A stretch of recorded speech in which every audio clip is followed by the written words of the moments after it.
Welcome, everybody, to another episode of the Straub Bros Sports Show. Big Bro Ken rocking with you with Little Bro. Little Bro, how we doing, a.k.a. live updates on Guardians opening day? Huh? No, I'm just playing. No, doing good. Weather's gotten a little nicer. We're looking good. Obviously, the main focus will be the Guardians. But obviously, for the next hour or so, I'm locked in right here. We're locked in right here. We will give you some updates as they are needed. But welcome again to a Straub Bros Sports Show. We have some March Madness to talk about. We've got some Guardians. And, of course, we've got to give away our Straub Bros of the week. Make sure you are either following, liking, and subscribing to us on YouTube or following us on X at Straub Bros Sports, TikTok at DSBSS, Instagram at Straub Bros Sports Show, the Spotify, the Straub Bros Sports Show, and don't have a graphic for it yet, but make sure you check out the Straub Bros Sports Show Facebook page. We'll let him update here in a second. Make sure you follow the Straub Bros Sports Show Facebook page. It will be soon your home for the live episodes. StreamYard's giving me some issues because the page is too new and it has enough followers and it has enough likes and it has everything it needs. It's just too new. So StreamYard won't let us quite stream there yet. So we're still live on my Facebook page. Shout out to all of you who are there and shout out to all of you who are on YouTube as well. So without further ado, let's get to some news. Our news this week brought to you by our friends at the Cuyahoga Falls Rapids. We want to give a huge shout out to the Cuyahoga Falls Rapids as we are the official broadcast team. Make sure you subscribe to our YouTube page as that will be the official broadcast home for the Falls Rapids. We'll be there for all preseason and regular season games. And a big shout out to our guys over at Sports Take Gridiron as they'll be broadcasting our games over in the UK and in Ireland. Make sure you catch our interviews on the YouTube page and make sure you follow the Falls Rapids on Facebook at the Cuyahoga Falls Rapids, on Instagram at Official Rapids, and get your Rapids gear at fallsrapids.myshopify.com. Hashtag spread the wave.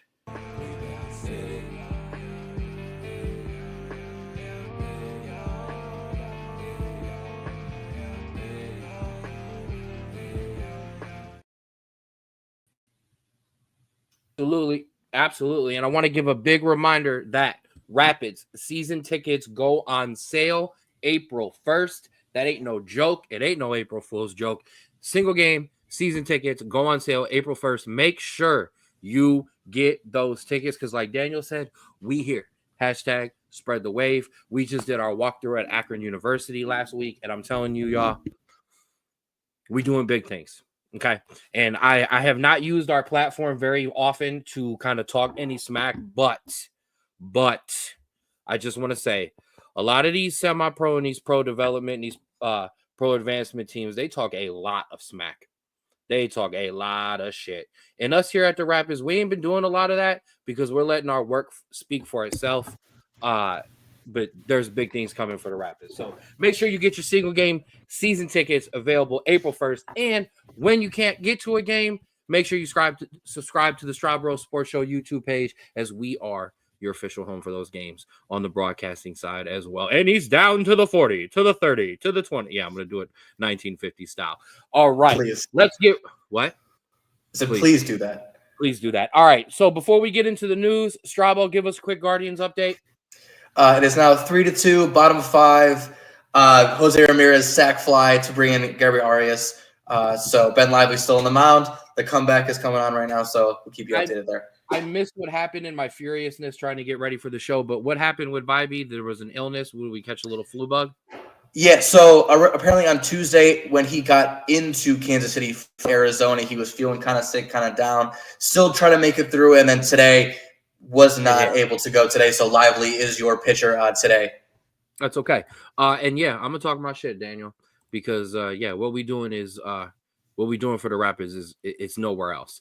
The only place you're finding what we're doing with the Rapids, from the media onto the stadium to the players to everything, is when you start hitting to the UFL and when you start hitting professional in college. So that's all. I'm gonna leave that alone. I felt the need to get that off my chest. I've seen the comments, I've seen the posts, I've seen the hate.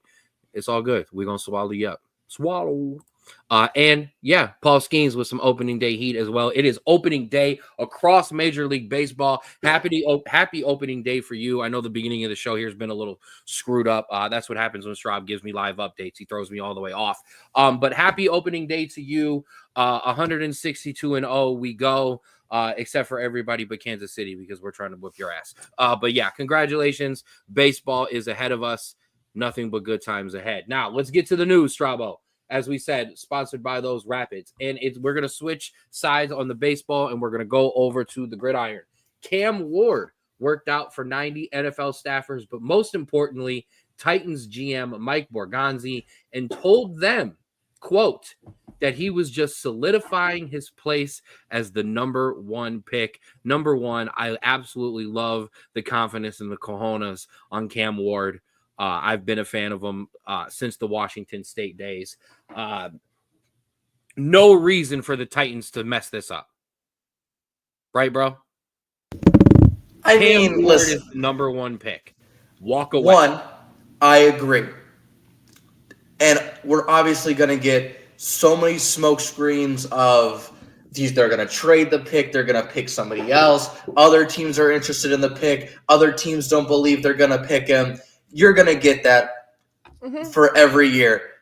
Do I believe Cam Ward is the number one overall pick? Absolutely. Do I believe other teams think he's the number one overall pick? Absolutely.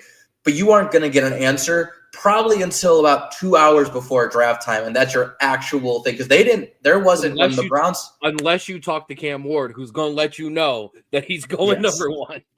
But even when the Browns had the number one overall pick, there was Sam Darnold, there was Lamar Jackson, there was Josh Rosen. It really wasn't up until the day of the draft that Baker Mayfield was even talked about being the number one overall pick, and then it was solidified maybe an hour before draft time. And so hear all these rumors, all this stuff. Don't believe any of it, because this is just to get other teams either interested in picks or interested in trading to maybe up their value or up their what they're giving out. Just kind of take it. But to answer the question, yes, Cam Ward, whoever he goes to, should be the number one overall pick. I think you're right and you're wrong at the same time. I just think you were misguided in the way you said it. I just think you can't give me 100% credit. I think that's why you have to tell me I'm wrong. The smoke screen is for people to believe they're not going to take him at number one. They are taking him at number one. There's no question here. This is not somebody trying to figure this out. They tried it with Will Levis. It didn't work. Actually, I'm sorry. They tried it with the kid, the young kid who's Malik Willis. Yeah, they tried it with Malik Willis. It didn't happen. They tried it with Will Levis, captain, number one all gym team, not on the NFL. Him and Brady Quinn, great. You guys look great on the Sports Illustrated. Don't do great on the field. You need a quarterback. You have the number one pick. There's a guy there. I think this is a no-brainer, and I think everything else is them just trying to play off to everyone else. I don't want to dive too much into the Browns, but I do want to bring this point up, because there are now, and I don't want to call it 50-50, because that never actually truly happens, but there's a pretty decent split now between Browns fans on whether to take a quarterback with that top pick or to bring Abdul Carter from Penn State to Cleveland, pair him with Myles Garrett, and go to work. Resident Browns fan, So I think honestly, I think there was very two split camps when the season ended. There was you need a quarterback, no matter what, get whoever is the best on the board at number 3. Then there was the camp of absolutely not. None of these quarterbacks are good enough right now. Get one late or don't get one at all. Build around everything else. And I was in that latter camp. But I feel like both sides have really kind of gotten very close into what they actually want. And that is if you can get Cam Ward, absolutely get Cam Ward. He is the guy that's going to fit your system and has the most talent. But if not, I think that a lot of people are saying get Abdul Carter, get that defensive lineman from Michigan, get somebody to bolster that defensive line or just somebody of that higher talent. Because as we've heard from a lot of reports, Shedeur Sanders might drop a lot in this draft. And so it might be a good idea just to kind of wait it out and see what happens because of all reports, a lot of recent reports, he may not be living up to the hype that was originally given to him. I don't think there's a chance in hell of you getting 3 number 1 picks to swap out for the reason of there isn't someone else there that has to come off the board. That's fair. Unless someone really needs a quarterback and is going to pull a Giants or a Bears and trade a bunch of picks for Shedeur Sanders or something like that. That would be crazy. It is, but we've seen crazier happen for something like that to happen. But yeah. So I don't see you getting that. Yeah, I mean, yeah, there's a chance for Shedeur. I mean, Jackson Dart is talented. I mean, he's been rising a lot of boards. There's a lot of talented guys in this draft. I'm gonna withhold opinion on Shedeur, and I'm just gonna let the media take over and have this for a little while. Yeah. Let's also keep it pushing. Yeah, and I'll reserve all of my opinions on that until it's time. Shout out to brand new Cleveland Guardian Carlos Santana with a single up the middle. All right, you're ahead of me now. Top 6, no outs. But yes, we will move on from the draft. We're gonna do a complete NFL draft special. We're gonna break down team needs for our favorite teams and some other top. We'll go through some of the top 10 picks, and then we'll also give you some guys that we watched throughout the college year that we're super high on as well. In some other NFL news, because we can't spend the whole day here, Stephon Diggs signed a 3-year, $65 million deal with the New England Patriots. And we're good media. I mean the bad media. But thoughts on the Patriots going to get them a number 1 wide receiver? So do you want the nice media opinion or do you want my actual opinion? Come on now. Give me both. Give me your first take media opinion first. Well, my nice opinion is the Patriots got a really talented receiver that they can now pair with a good quarterback and potentially in a year or two do some damage if they draft well. Mm-hmm. My actual opinion is so much for wanting to win, Stephon Diggs, because if you are so much on winning and getting this and going to the Bills and, getting into that receiver room, and now you just went to the Patriots where you have to start all over again. And you're going to get angry if you don't get thrown the ball. And it goes against everything that he was saying. And I know you said this about Myles Garrett before, about it's about winning, and then he signs his fat paycheck. It's very similar to this, where he's all about winning and all wants to, he just wants to be in for a chip. And then he signed this lucrative deal with the Patriots where they're not, in my opinion, they're at least 3 or 4 years out before even getting in giving a deep playoff run. And that's, I think, going to be beyond Stephon Diggs' prime. So we'll see. The problem for me, and my first joke once I realized where you're going was going to be, man, he signed a great contract that they can trade in a year. If I'm a wide receiver, okay, and I'm the NFL caliber wide receiver that Stephon Diggs is. And I've got Michael Penix Jr., Drake London in Atlanta, or I've got Drake May and me in New England. I don't know. I'm going back to Atlanta where we almost won the division. Okay. And I have a quarterback who, although Drake May it really started to impress later on in the year, man, Michael Penix Jr. looked great. And to pair with a number one like Stephon Diggs? No, yeah. So no, I don't understand.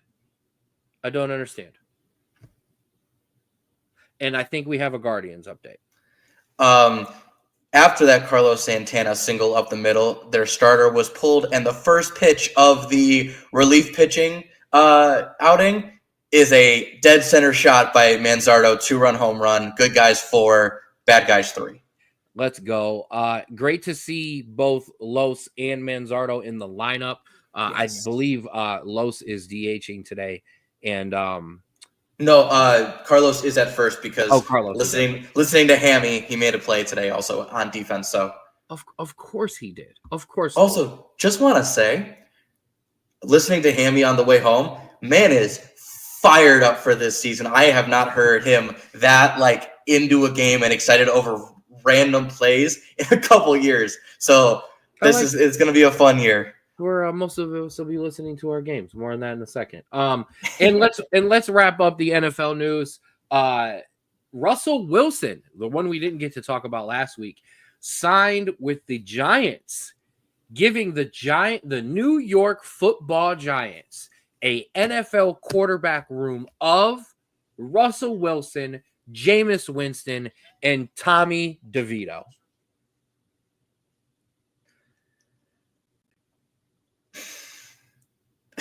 That is the most Giants quarterback room I have ever heard in my life. You have a quarterback who, maybe because of Mike Tomlin or potentially because of his actual ability, played an above average year last year, and you're overpaying for him now. You have a quarterback who is somewhat okay, but is so turnover prone, he can't hold a starting position down. And you have a third string quarterback that is probably only in the NFL because of 1 or 2 decent games in his entire career. It is so bad. And I mean, listen, you got a number 1 quarterback, and I respect you for it. But man, if this doesn't work out, we're going to be saying it's the same old Giants over and over again, because this is just what they do. And it's awful. So first of all, this is funny too, because we have the potential of a Wilson versus Fields battle of New York after being teammates last year. The New York Giants at one point had the potential of drafting Jaden Daniels and pairing him with Saquon Barkley. They now have Russell Wilson, Jameis Winston, and sure, Malik Neighbors looks really great, but yeah, I don't know what whoever at running back. And this is unfair because Russ has not been bad. No, Russ has not been bad. I think it's 46 touchdowns and 10 interceptions in the past 3 years. The numbers are, the touchdown to interception ratio is great. But when you can't throw the ball more than 20 yards, unless it's way out of bounds, it kind of helps with that, number one. And number two, everybody scores touchdowns in the NFL. Russ won't score you enough to win enough games to do something that matters. So now he has to carry a Giants team that doesn't have a great running back room, has one good wide receiver, has an awful offensive line. The defense is okay, but it's not great. It is, you have all reports. Russ now. And all reports are saying that the Giants are not going to be picking a quarterback in the draft. So I don't know. All right. I don't think so now. No. And then lastly, very lastly, we'll brief this. I'll set you up for your one-liner. Reports say Aaron Rodgers has a standing offer from the Pittsburgh Steelers, and they are awaiting his answer. The ayahuasca trip is not over yet, so unfortunately, he cannot get back to them. This is what pains me, because one, this is exactly what he wants. Even if it's us dogging on him or making fun of him, he wants this attention, and so we're giving it to him. So he's kind of winning. But who cares? Who cares whether he's going to sign with the Steelers or sign with somebody else, or maybe there's reports that he's not even going to play next year? Who cares? This man hasn't had a good season as an NFL quarterback in 3 years, and he's drawing it out like he is Juan Soto, Juan Soto, seeing who when it was Shohei Ohtani was in the market. Nobody cares about this dude. He is a below-average quarterback that is living on his one Super Bowl win, and it's mind-boggling how the media when I say media, bad media, continues to just be like, well, what is he going to do? You know what he's going to do? He's going to sign with a team in probably late April, early May, right before the draft, or maybe even after the draft. He's going to come in late to the preseason. He's going to play a couple games. He's going to be below average, whatever team he plays for, and we're going to do this all over again. I think the best part about this, you're good. I think the best part about this, how long does he stare at the ocean before he answers? He won't be near an ocean while he's staring at an ocean, because he will be high off his ass and all tripping out. And that's when he'll figure out if a piece of steel comes into his trip, and then that's when he'll know he'll go to the Steelers, or I don't know, if garbage flows through, he'll know to go live in Pittsburgh. Ooh, that was a cheap shot. Sure. That's all I got there. Actually, my last bit of news is some unfortunate news, and I wanted to give it its own bit of news before we talked about the tournament. Star USC guard Juju Watkins tore her ACL in USC's last game, ending her tournament and her season. Rest up, girl. Get better. You will come back from this. Your whole career is still in front of you. It's a tough one, but it's not a career ender. The Nike deal and the shoe deal and all of that those don't go away. Those are waiting for you. I think it's tough to say number one pick, but I still believe she's going to go top 5 in the draft. I think somebody's going to take a chance on that because the potential is just so worth it. We've seen what Paige Buckner's is still able to do. Obviously she is not the same player that she was, but she also tore 2. And I think won multiple times. It's been a tough one for her. But you see her be able to come back. You see stars come back.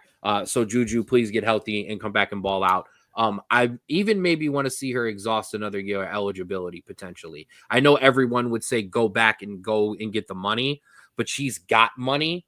She's got this Nike deal. She's got some NIL money. Maybe go back and use that year at UCLA or USC to rehab.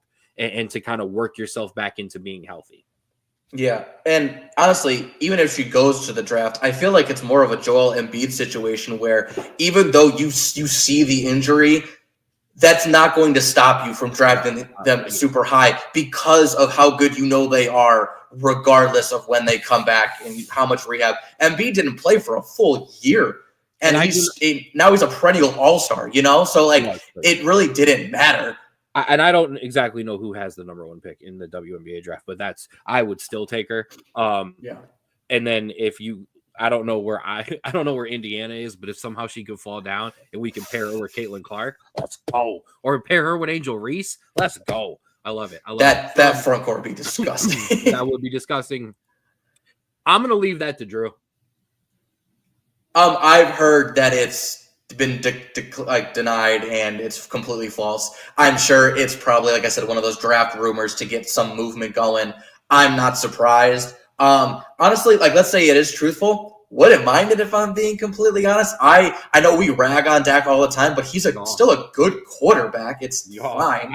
I hear more crap about Dak from Browns fans than anybody else, so that would actually be funny. You would have to. Well, it's because you're a Cowboys fan. You would have to take a large amount of that contract because it's going to cost us some bonus money that you would have to eat up for us for that. I mean, we're not. It's not like we're not used to that already. So, and I don't know. Like, I'm kind of not okay with that because I wanted Ashton Jeanty in the first round. Not to have to take a quarterback, but yeah, well, I'm not doing those Dak rumors until I actually see something concrete. And like Drew said, nowhere that I've seen report is anywhere that I actually put any stock into. So we will move on. It's time for your Straub Bruh of the week. Straub, it's time to give out some backhands. It's time to give out some head slaps. It's time to just torch somebody. And I'm gonna go first. My beloved Cleveland Guardians, who I am celebrating on opening day. Watching your games has been ingrained in the fabric of me as a human being. Okay. And now I am not able to watch opening day, or I don't know about any of your games because of this pay to watch MLB subscription that is currently not working and not allowing me to watch opening day. The fact that you're not actually on regular TV anymore, except for today or maybe the weekend. I don't know. Major League Baseball, get your shit together because the rest of us who actually support your product would like to watch it. Okay. I want to watch every Cleveland Guardians game. I paid for the subscription to watch your every Cleveland Guardians game. And now I can't watch my Cleveland Guardians. Get it together, or I'm going to use every bit of this platform to torch you every week.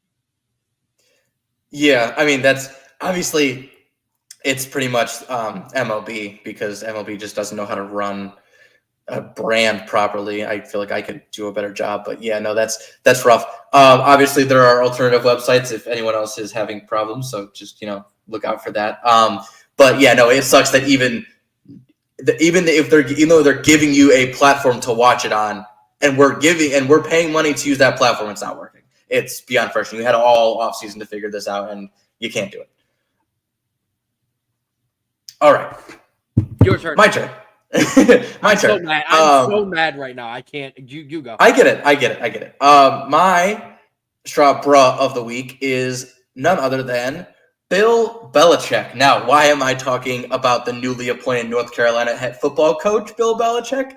That is because of his comments during right before the North Carolina Pro Day, as he was asked if he was going to be attending the North Carolina Pro Day. His comments were, no, max guys are max guys and they're going to do max stuff, which on face value doesn't sound bad.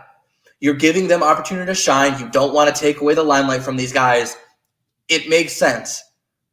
But wouldn't a Hall of Fame head coach maybe potentially boost your draft stock or at least help you out during your pro day? If you were maybe a borderline guy, like, hey, do this drill, or hey, maybe we should do something like this to, because I looked for that when I was watching it. Mm-hmm. In my head, and like I said, Ken could 100% prove me or tell me that I'm wrong here, but wouldn't a Hall of Fame head coach maybe potentially help you out by being at your pro day and helping you out there? It feels to me like at least he is kind of trying to skirt these guys out and kind of get them out and then bring his guys in. And that just, it leaves me with a bad taste in my mouth. So this is a tough one for me because I understand what your point is. Bill Belichick giving me an endorsement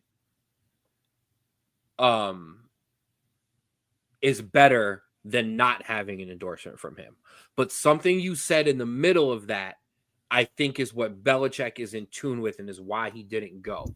When he said max guys are going to do max things, he's talking about former head coach Mac Brown. If Bill goes in there and says, do this, try to do this, he has the potential to screw that kid's pro day because now that kid is trying to do something different when that's not what he was preparing for. So if that's what Belichick is meaning by that, I'm actually okay with it because in Belichick's mind, and I'm jumping into this mind, I'm putting himself in my shoes as if it was one of my soccer players.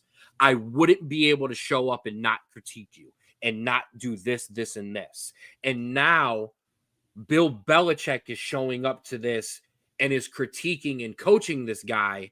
Are there things that he needed? Is there stuff that like you take the risk of all of a sudden a guy go, well, if Belichick doesn't think this guy's ready, why should I? Or if Belichick doesn't think he's doing this right, he's not doing it right.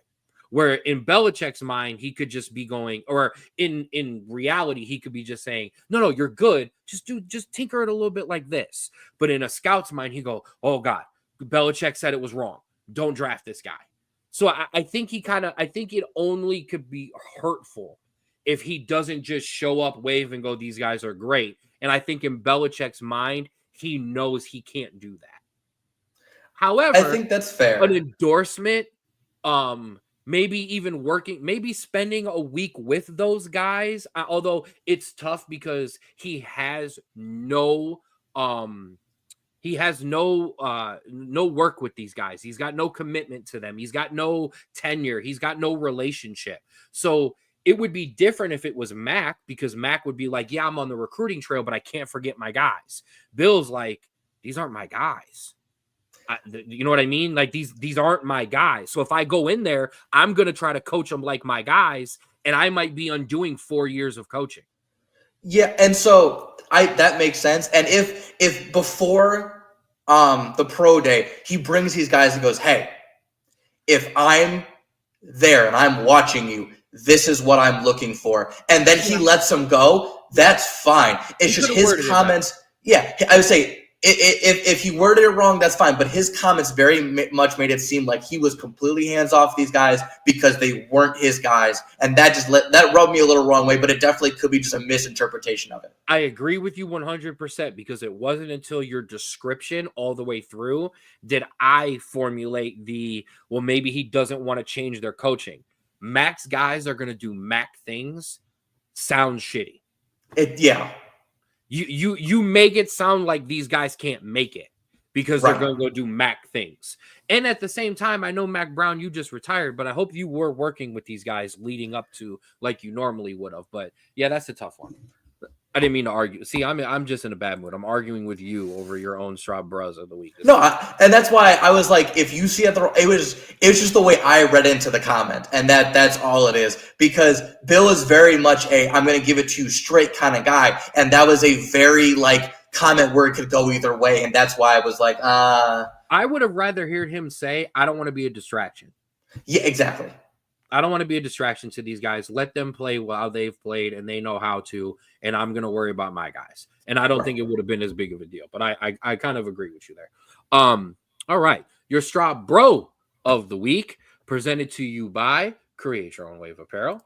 We at the Straub Bros Sports Show want to give a big shout out to somebody who's been with us since day one of the podcast, and that's Austin Fink over at Create Your Own Wave Apparel. Make sure you follow them on Instagram at Create Your Own Wave 2021 for all the hottest new designs, and get your clothing at cyowapparel.myshopify.com. Don't ride the wave, create your own.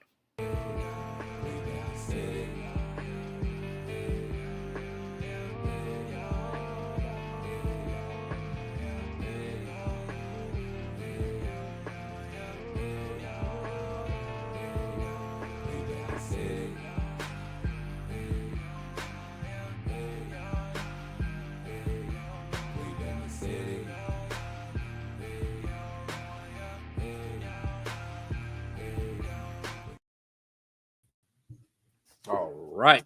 Now, Straub Bro of the week presented to you by Create Your Own Wave Apparel. Don't ride the wave, create your own, and become a Straub Bro of the week. Hit us off. Mine is a very easy one. It is baseball. Baseball is back. I have said this numerous times. I may, in season, like certain sports more, but there is no sport I miss during the offseason than baseball. And to be able to see highlights again and see people commenting on it again and to watch the Guardians again, this is what I've been waiting for 3 months, 4 months. It is absolutely amazing. And listen, I know we're not projected to do well. You can look at the review on our YouTube page. Regardless of how we do, I just love that I get to watch them again. And it's such a It's such an amazing time, and that's why baseball is my Straub Bro of the week. Well, you need to share those links with me because mine isn't working. So I would like to watch them too and not watch Okay. a game cast like I'm in high school again. I'm gonna break a streak.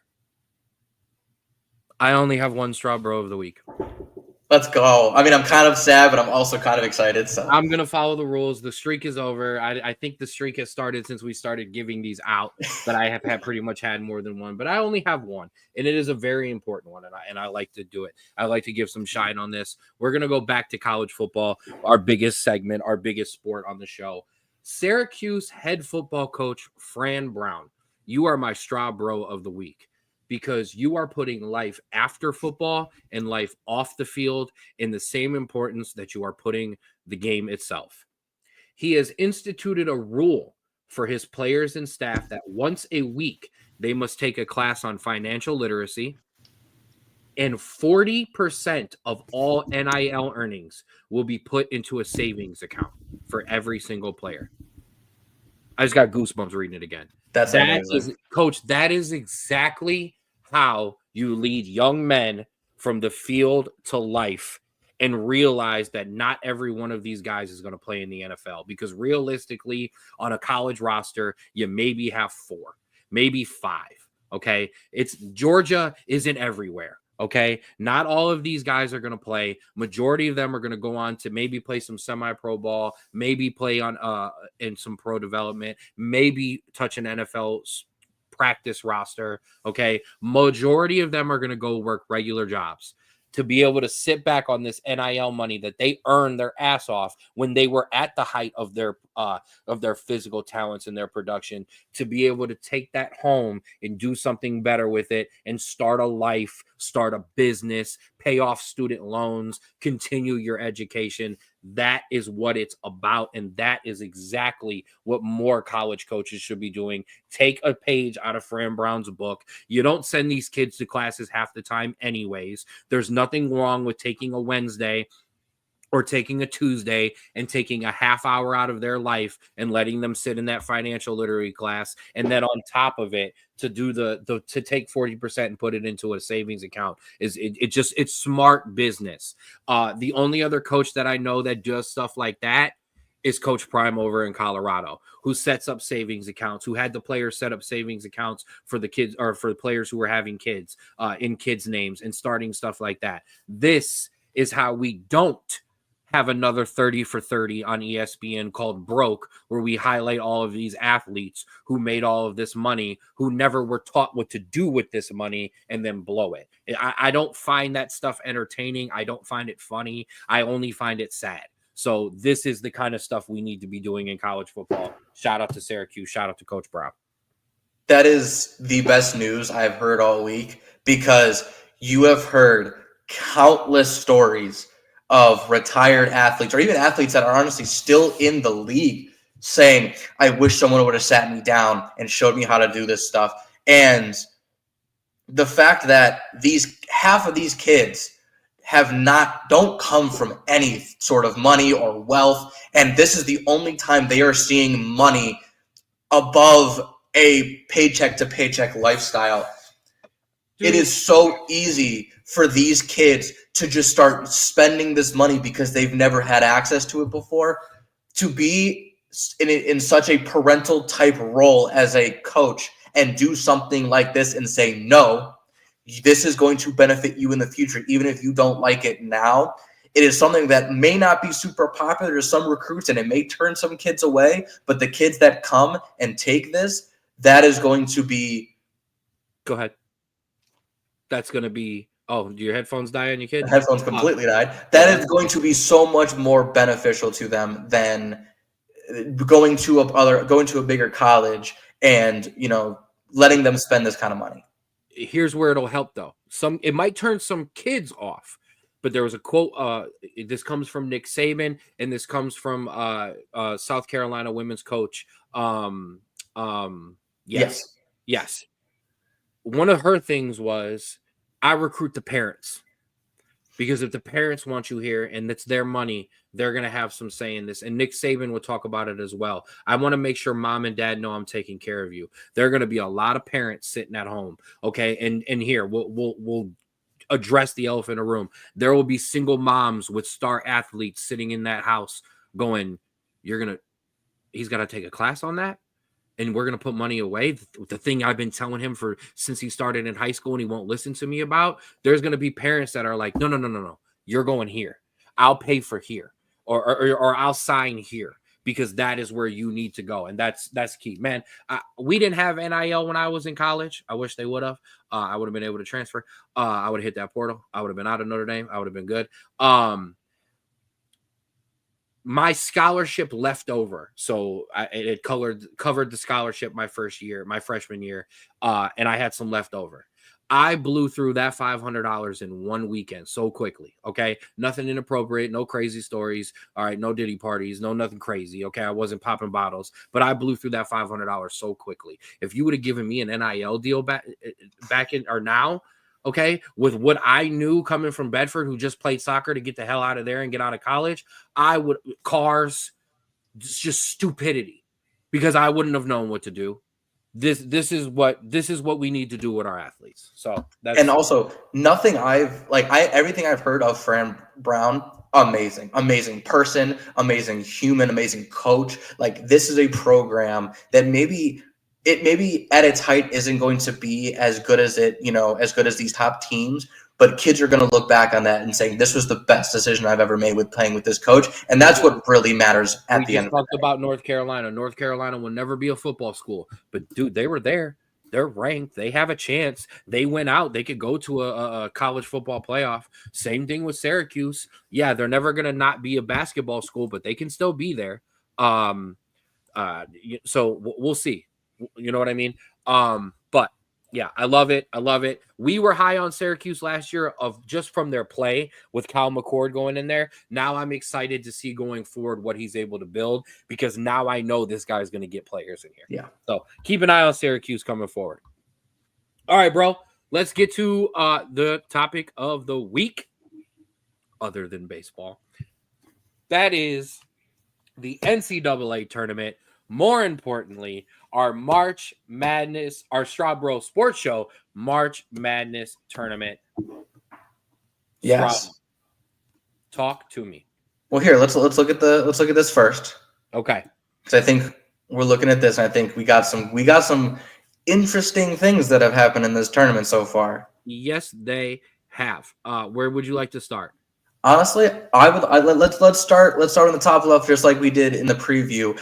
And honestly, for I want to say 50% of brackets, it was outside of perfect after the first game. Creighton with a 50-piece in the first half, taking out Louisville. Absolutely amazing game to start the tournament, and then from there, absolutely fantastic games. New Mexico with the upset, which I called. Auburn kind of keeping it close with Alabama State, and then pulling away at the end. Michigan surviving a UC San Diego upset, and then upsetting number 4 Texas A&M. I almost had them. I called it on the first day, and I almost got it. Absolutely fantastic. And so this was a good side of the bracket for a little bit of chalk, well, mostly chalk, but a little bit of upsets if you pick the right ones. Yep. Let's keep it rolling. Yes, and then if we want to go over to the east side, sure. Honestly, this one, again, pretty chalk, except for if you look at it, obviously that Baylor, but it's an 8-9, so you could have gone either way. But BYU, with obviously the win over VCU, but the upset over number 3 Wisconsin. I was super high on this BYU team coming in. If they stayed hot, they stayed hot. They beat this Wisconsin team, and I know they're going to play another high-scoring team against Alabama, so that's going to be an amazing matchup coming tonight. And then on the other side, Duke. Well, hold on. We won't talk about it. Yeah, I just wanted to. We're not going to talk about what happened on that side of the bracket. No. Or no, I'm sorry, it's switched. I forgot these are opposite. We're not, whenever we want to talk about my St. John's, I'm ready. We'll get there. And then on the other side, Duke and Arizona, another 2 high-scoring teams. Duke absolutely blowing through this tournament right now, looking like tournament favorites, honestly, so far. And Arizona playing their brand of basketball and doing it really well. So I think that'll be another good matchup. That this side of the bracket, this East region, really intrigues me on who's going to come out of this, because I think whoever comes out of this into the Final Four is going to be the one that you say they might be my favorite in the Final Four. I want to address this comment. Shout out to Morgan. That's our tight end number 1 for the Cuyahoga Falls Rapids. First and foremost, let's put that out there. I want to give a big shout out to the Akron Aviators. I was able to do our walkthrough at Akron University with both of their owners. Big shout out to them. Big shout out to what they do, pro development in the Akron area, the same way the Falls are. And look for next year because we're going to get with them and we're going to do some interviews and we're going to do some coverage for them as well. So shout out to the Akron Aviators, guys, and look for them to be partnering with the Straub Bros Sports Show hopefully here soon.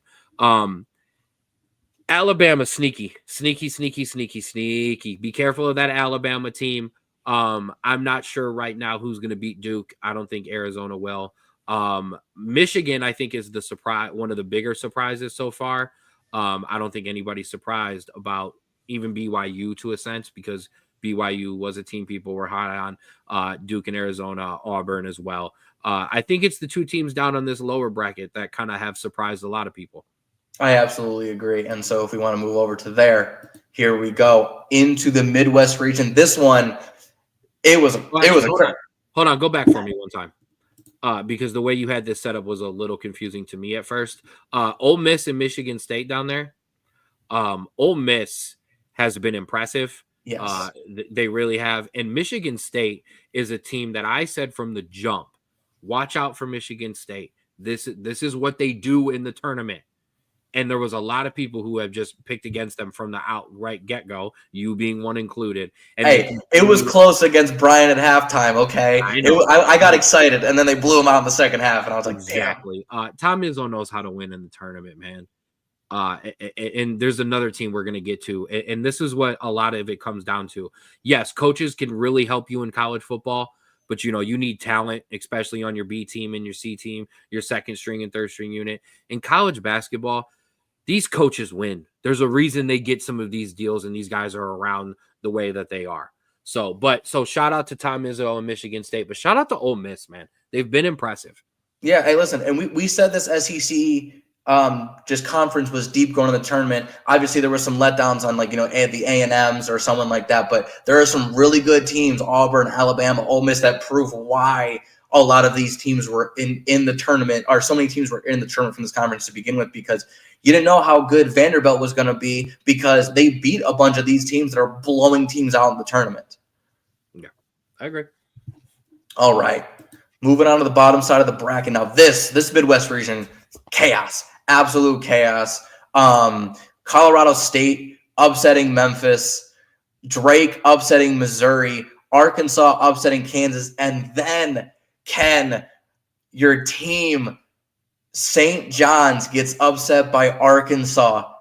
Absolute devastation. I didn't realize you picked them until I looked and I was like, oh, where's Ken on this? Oh, he's all the way down because his team got taken out.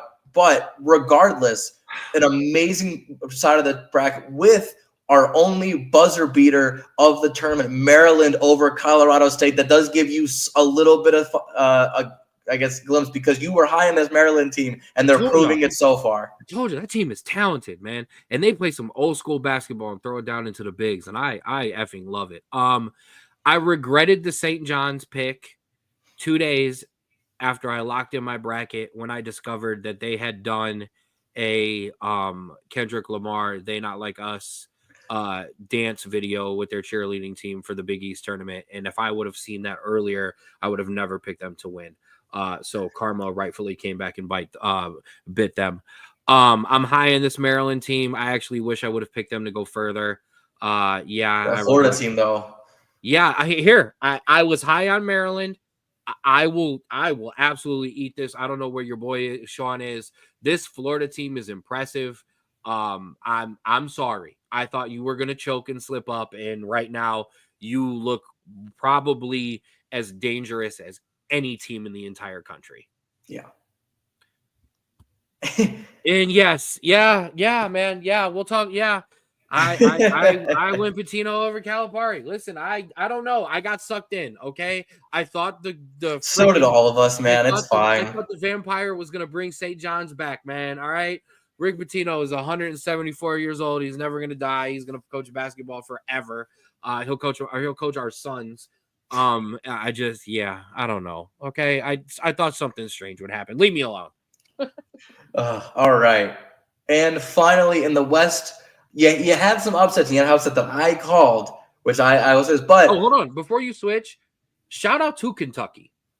yeah, Because Calipari leaves and goes to Arkansas, turns that program around with an enormous amount of NIL money thanks to the Purdue chicken guy and Jerry Jones, but whatever. Then Kentucky turns right around and goes, okay, we still good. We're all right. We're Kentucky. We're blue bloods, baby. That's impressive for both teams. absolutely. And they will have a massive feat in if they can beat Tennessee. But this side of the bracket, honestly, the only thing that was really crazy about this was the team that I picked to upset Clemson, McNeese, with their first tournament appearance and their first tournament win against Clemson. I called Clemson frauds from the day I saw them in the ACC tournaments. Nobody picked Clemson in that first round. I And think so that was the most blatant upset of all time. and And so go ahead. I was gonna say, and so that was it was good to see that I confirmed that. I also it was very nice to see that Xavier again did not reach the Final Four. Absolutely fantastic in my opinion. Didn't belong in the tournament anyways. If it wasn't for a Texas absolute just blowing the game in the play-in, they would have been blown out by 15. So and then they get stomped by Illinois. So absolutely fantastic. And the team that they beat, Texas, just hired their head coach and took it from them. So absolutely in shambles, Xavier. Absolutely love to see it. And so that's why this is my favorite side of the bracket. Shout out to McNeese's student manager who signed an NIL deal as well. And might be going with the coach to wherever he's gonna go. He might travel with him. Yeah, McNeese's coach signed on or is leaving. He actually signed the deal before the tournament, which was tough. There was some criticisms of whether or not he would be kind of all in still. I think clearly he was. That team just it couldn't make shots, and that's why they didn't win. He didn't get out coached. They just didn't hit anymore. But yeah, I also before we dive too far out, because you mentioned Kentucky playing this Tennessee team. I have this Tennessee team going to at least the Elite Eight. This is a good Tennessee team, so this is going to be a big test for Kentucky. I also I think people should be very scared of this Arkansas team. Oh, and it is confirmed the student manager is leaving with him. That is amazing. Absolutely. I think this Arkansas team is sneaky. Listen, everyone is high on them, and then they get to the tournament and they're low on them. I love this Houston team. They 40 points. I know it's a 16 seed. They held them to 40 points, and then this Gonzaga team that blew out Georgia. Literally was 27-3 to start the game. Handled Gonzaga. Gonzaga made it close late, but for a majority of the game, Houston had control of this. This Purdue team, listen, I'm not high on any Big Ten teams, especially that rely on big men. And then if they can shut down a Tennessee team that can sometimes be cold, I like them. I like them a little bit. Be easy because my Maryland Terrapins rely on the big men, but that's a different story. And they're also not Big Ten. Oh no, they are Big Ten. Sorry, ACC basketball. I'm not in football season. My conferences were not aligned. We haven't talked a lot about. We haven't been very negative to teams that have lost, which is fine. It's the NCAA tournament. It's a one and done dance. It's tough. I had made a prediction during the tournament that UConn would be able to turn it on and get hot. And it looked like they did, and it looked like they would get through. Dan Hurley, at some point, it's time to show some class. Yeah. Like, I get the frustration, and I don't even care if you go into the press conference and and air out the refs. I'm tired of the tantrums on the court and right off the court. If you don't know what I'm talking about, UConn lost to Florida. And when he came off of the court, he said to, I don't know who it was coming on to the court, basically, I hope the refs don't hose you like they hosed, or I hope the refs don't F you like they F'd us. Shut up. Yeah. And you know why I say shut up? Because I was involved with an incident like this one time. Okay. I had to travel on the road in college. We had to play against a team. The refs were suspect. We found out after the game on the way to the locker room that one of the referees was actually an employee of the school that we were playing. We did not know that. Okay. When it happened, our coach said to us, nobody say a word about this. No one mentioned the referees. You do not say a word. We get on our bus and we go home. And somebody walked past us and asked us how the game was. And somebody couldn't help themselves and was like, yeah, it would have been nice if we didn't get fucked by the refs. And do you know who that asshole was? Me. And you know what I got in the locker room? Absolutely dressed down by my manager and absolutely lit up by my coach. Manager. It's a soccer thing. Okay. And I deserved every bit of every cussing that I got because he understood. And even in his, and the thing was, when we got to the bus, he let loose. And that was the worst part. He said, there's nothing wrong with having the frustration, but we take it out when it's appropriate and it's time for it. Dan Hurley, you're not a player. You're a coach. Show some class and lose like an actual professional and stop looking like an asshole every time you lose. Yeah. It makes you seem like a sore loser. It makes you seem like you believe every call should go your way. And Dan Hurley, as a coach, an experienced coach and player, because he did play, you should know that the refs aren't perfect, and sometimes, even if it's a wrong call, it's going to happen. And that's what you have to preach as a coach, because if you are instilling this crybaby mindset because you're saying this, what do you think your players are going to do? And that one makes it so much less likely for you to get calls to go your way because they're not going to want to call it for you.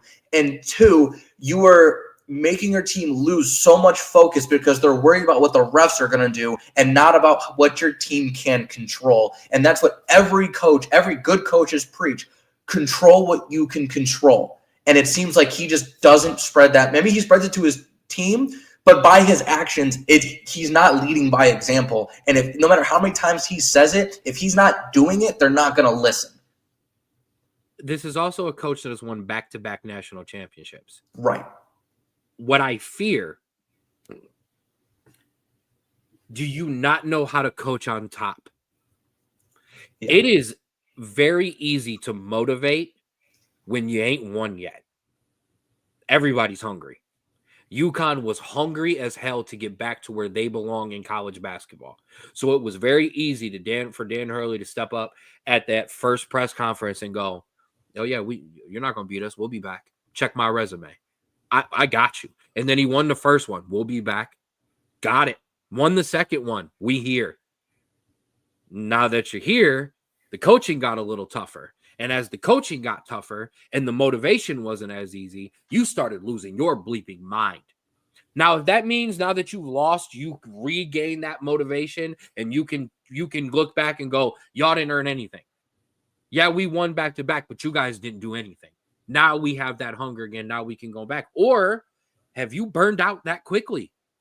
Have you burnt out that quickly that style is so intense and so rugged that when there is any kind of crack, it falls apart? Because there were no cracks the first 2 years. They were just rolling. We were joking last year that other teams would have a chance when in all realistic, we were all putting them into the final. And because no one had a chance. And they blew everyone out in last year's tournament. The minute there was a crack this year in the beginning of the year, actually, it wasn't even the beginning of the year. It started in preseason when he was throwing a fit in the Maui tournaments. This hasn't been good from the beginning of the year. It's not a surprise that they've fallen apart like this. And Dan Hurley needs to go back to the mirror and take a look in that thing and make sure that this is what the style that he needs to be bringing for this to actually work. Yeah. And there's so many different types of adversity that coaches deal with all the time. And the first type of adversity, knocked out of the park. UConn as a blue blood, the adversity to get them back to the top. That he knocked it out of the park. But now he's in the other type of adversity of now you have to be that man and stay that man when other things aren't going your way and you don't have that type of motivation. And it seems like he's a great underdog coach and he's a great coach at lifting programs up. But the best coaches keep it there and stay there. Listen, there's numerous examples of soccer coaches that come in, they bring a team up, they promote them, or they are super big, and year 2 hits, year 3 hits, and it's, we're back down because you can't keep guys motivated. There's a difference between Sir Alex Ferguson and Antonio Conte. There is levels. One can lift a team up for a season, one stays at that level, and that's the difference. The Cavaliers, JB Bickerstaff, great builder, but there's a level there. There's a reason the Phil Jacksons and there's a reason the Phil Jackson exists. Okay. There is a special type of coach that can coach not just great players, but keep a team great for a long period of time rather than somebody. There are countless stories of underdogs and 1-year wonders and things like that. There's a reason there aren't many Bill Belichick's. Yeah. So, all right, let's get to the women's side to wrap this show up.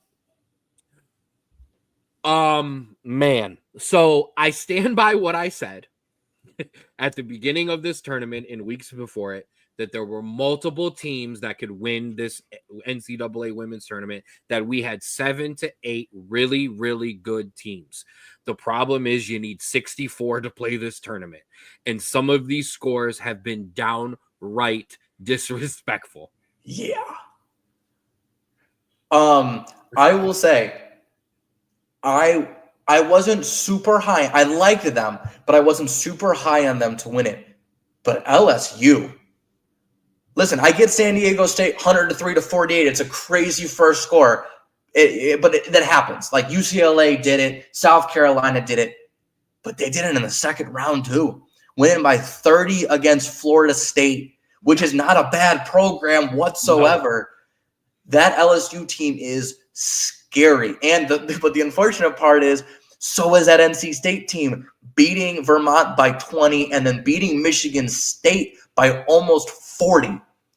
So that's going to be an amazing game. And then also, apparently the Ole Miss basketball program in both sides are killing it as they're taking on number 1 UCLA in the Sweet 16 as well. My man Lane Kiffin was sliding some of that NIL money over to the basketball season, I can see. Before you leave LSU, I have a question for you, because this, I don't know, I cannot remember anything like this. I was not alive when Prime's commercials were running. Is there a better, or is there ever been something better than the fact that FloJo is killing it at LSU, and that damn Gatorade commercial runs every commercial break, and it's a great commercial as well. It is a really good commercial. I absolutely love it. The girl's got flow. I rock with her. And LSU, like I told you, a program that wins, a coach like her or hate her, majority hate her, can win. I'm not surprised. Let's hope, I will say though, let's hope it doesn't turn into the Baker Mayfield commercials where in the beginning he's killing it and the commercials are great and they're living it up, and then the Browns start to lose, and every time you see that commercial you go, shut up, I don't want to watch these anymore. I hope it doesn't turn into that, because it was brutal. I disagree. I lobbied for State Farm to keep running the commercials even after you. Because you thought it was funny. I don't want to hear it. Because they're great commercials. They are, but not when you're 3-10 going into the week 14. No, I don't think FloJo's got that problem. She's a baller. LSU absolutely killing it. Ole Miss running into the buzzsaw that is the UCLA Bruins. So we'll see how much that good standing counts. South Carolina takes on the other hot team on both men's and women's side, the women's Maryland Terrapins, both 4 seeds, by the way. I thought that was funny. And then we got an not in the women's side mostly, but we got an old school blue blood matchup down there. North Carolina and Duke. At least the women North Carolina Tar Heels can make it into the tournament and make a little bit of run. Thoughts? I love it. Here's the question I have for you. I don't even want your thoughts there. Does Duke or North Carolina have a chance against South Carolina? No, but absolutely not. But this is one of those things where, we know that in football they're not huge rivals because it just North Carolina and Duke really like it's different. But when it comes to basketball, there's no better rivalry, and that extends to the women's side as well. And so this is going to be a massive game. It's going to be close. One team's going to pull ahead, and then the other team, it's going to be an amazing game. But like you said, listen, I don't think there's anyone stopping this South Carolina team to getting to at least a Final Four spot. So we'll see what happens there. I agree. All right. Moving to the bottom side here. I will say it is bittersweet and it's sad because this USC team absolutely lost its main cog. It's still a great team without Juju Watkins. Absolutely fantastic team. So I think they can still beat Kansas State. But that's going to be so tough against a UConn or an Oklahoma team that are putting up amazing numbers right now. The only thing that I think that could potentially save them is that defense for USC, because that USC defense is amazing. Look at the 25 points that's a high school basketball game score. And then against Mississippi State, again, another blowout. And so it's even possible. With the injury. Yeah, I was going to say it's possible, but this, for me, it drops them from, I had them as number one, undisputed. Now I think they're down to probably the third or fourth best number one seed. And like, it's really tough for me. I just want to mention that it is now bottom 9. It'll be the start of the bottom of the 9th. It is time to fire it up. It's Class A time. Ricky, bring out the heater. Ricky, throw the heater. I think I agree with you. I think this, unfortunately, I think they can get past Kansas State possibly, and then I don't foresee them being able to beat Oklahoma or UConn, to be honest with you. I'm going to I'll let you go through the rest of this bracket before I take over. Yeah. And then that Oklahoma UConn team, I think that's going to be a great game. And I think whoever wins it, I think has a very good shot to get to the Final Four. You're very high on this Oklahoma team.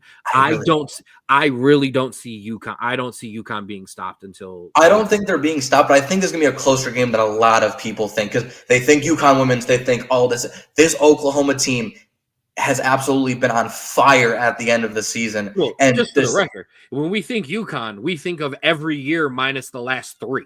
That's what I'm saying. Like, so everyone is on, but I think this is a 2 or 3 possession game at the end of it. And I still think UConn wins, but I think this Oklahoma team gives them a close game up until the end. I like it. Texas, a team that is like USC, UCLA, and South Carolina, been up there all year, versus a once again, just like the men's side, a very hot, a very talented Tennessee team. Yes, and honestly, if I'm being honest, like I said, I was high on this Ohio State team, and I honestly, I think I rightly should be, but this Tennessee team, they are tournament experience, man. This is exactly what we think out of a Tennessee team. And honestly, if I'm being honest, if we're looking at performance of the 1 seeds, Texas is by far the least exciting. And I think if a Tennessee team that out of these past rounds comes in exactly how they've been playing, I think Texas is in major, major trouble, because while the defense has been good on Illinois or on Texas, their offense has been really, really slow, especially in that second round. And so I am liking this Tennessee team. And then obviously on the bottom half, listen, your Notre Dame, they're just rolling. They beat Michigan. They beat the rival Michigan. They beat out of Michigan. They beat Stephen in the first round. And now they're playing a TCU team that's good, but honestly, it hasn't looked incredibly impressive, and they really haven't played. They played a Louisville team that's kind of was down this year, and they played a FDU that's, it's FDU. And so if you control the game like you have all season, you should be able to push through this game no problem. This one hurts. Kansas City with a no out double to start the ninth. It's Pasquantino. I'm not surprised. This one's gonna hurt because everyone on this program knows how much I love Haley Van Lith. That's my girl. She's a baller. I think she's gonna be all right in the WNBA. I think she's gonna be able to play. But that historic 5-year college career is about to come to an end on Saturday at 1:00. I told you I'm cocky about my girls. Okay, I think this is the most complete team right now. I think we are humming along. We are playing great. I think we're getting contribute. It's not just Hannah Hidalgo. Olivia Miles is playing well as well. It's a dual backcourt. It's monsters. I don't care whether it's Texas or Tennessee. I think they're both going to get fed to the buzzsaw. That is us taking out TCU. Yeah, like I'm ready for South Carolina. Let's go. So 2 games ahead. So I think if Texas pulls off the victory, I think you have an amazing shot.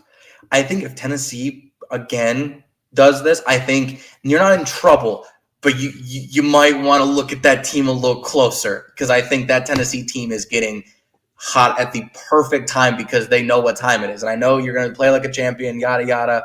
Oh, give me 1 second. Okay. First and third, no outs. Oh, I don't like that. Man, is it playoff time for Class A? So, yeah, I mean, honestly, I love this Tennessee team. I love your Notre Dame team. I love this Oklahoma and UConn team. And then going back up, obviously, this UCLA team and the South Carolina team are absolute favorites. Yeah, once starting with this round for the women, these are going to be better games. And then once we get out of this round, you could argue these games are going to be better than the men's games because the talent throughout both teams will be amazing. So, all right, last but certainly not least, Strabo, you messed up the graphic. It's okay. We will let you survive for 1 week, but it is a 4-4 game. Class A is falling apart on us. Give us an update on the Straub Bros Sports Show men's and women's bracket challenge. Yes, so for the men's, in first, my old college roommate Braden Flam, first with 530 points, 99% correct on the bracket, by the way. Damn. Insane. In second, Lisa. What's up, mama? Okay. Lisa Higgin with 490, tied with Nick's picks and the Tim Dawson. And rounding up in fifth, the Gold Stars with 480 points. I don't know who that is. And just to preface, I have 470. I'm in sixth place, and Ken all the way down at 17th with 390 points. Little tough one there. I don't want to talk about it. Go over to the women's side. We're going to the women because the women's is much better for you. But I think it's even better for me because in first is Drew's Analytics with 540, killing it there. But tied for first is Mr. King Swagger 35, Ken. Tied for first? Tied for first and have the time tied max points. So it's me and you battling on the women's side. Let's go. In third is ESPN fan bunch of numbers, but they had Ohio State winning, and so their max amount is 1,170. So they will probably be dropping. In fourth, Ryan Peoples with 520 points. And tied for fifth, Trey Will 3,000 and Tim Dawson again with 510. So Tim Dawson, top 5 in both, absolutely killing it. Who's your final? My final, I would say unfortunately, but my final is USC beating South Carolina in the final. Well, that's beautiful because I have, just want to double check. I have UCLA versus Notre Dame winning the final. So this is going to go wherever it's going to go. That's beautiful. I love that. All right. Me and you down on the women's side, you can tell which side of the bracket we actually paid attention to more this year. No spoilers there. All right. That is it. There's no footy this week. If you want to check in on what mine and Andrew's thoughts were for the United States men's national team Nations League tournament, check in on the Straub Bros Sports Show YouTube page or the Straub Bros Sports Show Facebook page. We dropped a video that we recorded, a nice rant about what the state of the United States men's national team. And for my baseball people, if you haven't checked it out, I know it's only week or opening day, so there's plenty of time. We also dropped a Cleveland Guardians season preview. We went through that opening day roster. We kind of gave our thoughts on how we feel like the Guardians will end up this year. Make sure you check that out as well. Next week's show will be Thursday again. We will not do a Tuesday one. We're going to do something special on Tuesday on our own end. But look for us next Thursday here on YouTube and Facebook. Strabo, final shout outs. Shout out to everyone listening, watching, commenting. We appreciate you guys so much.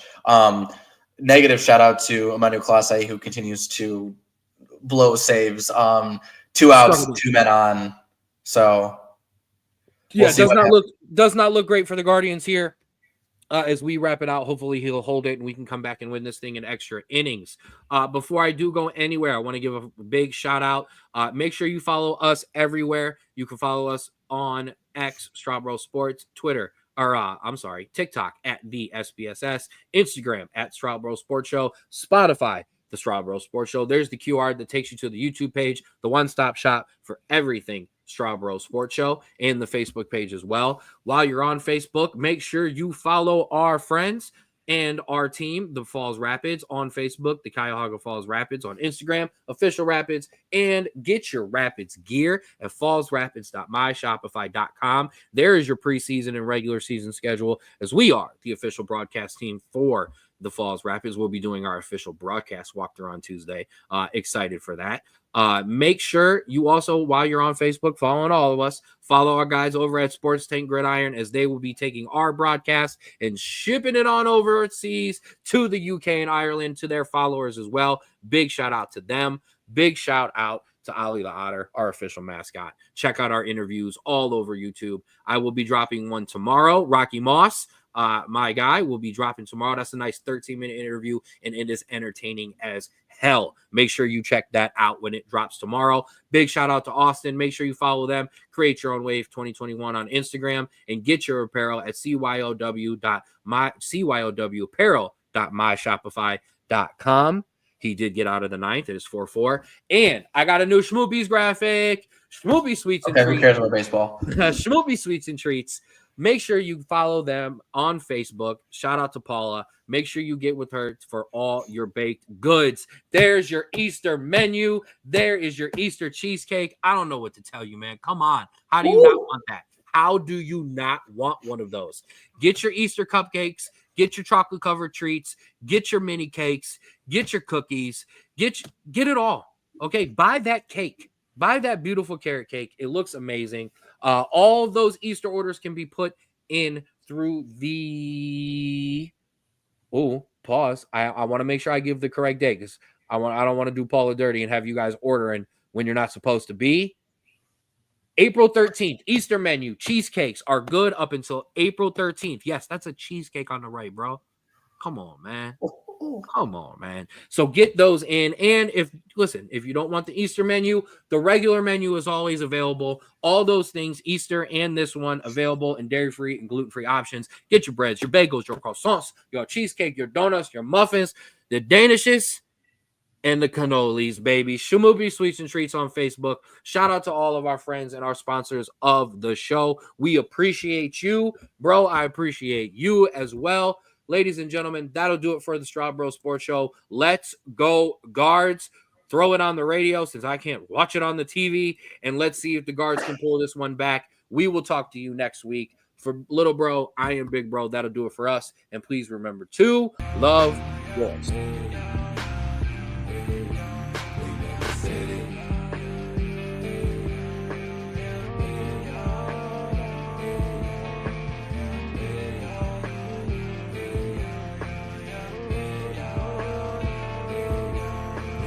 City.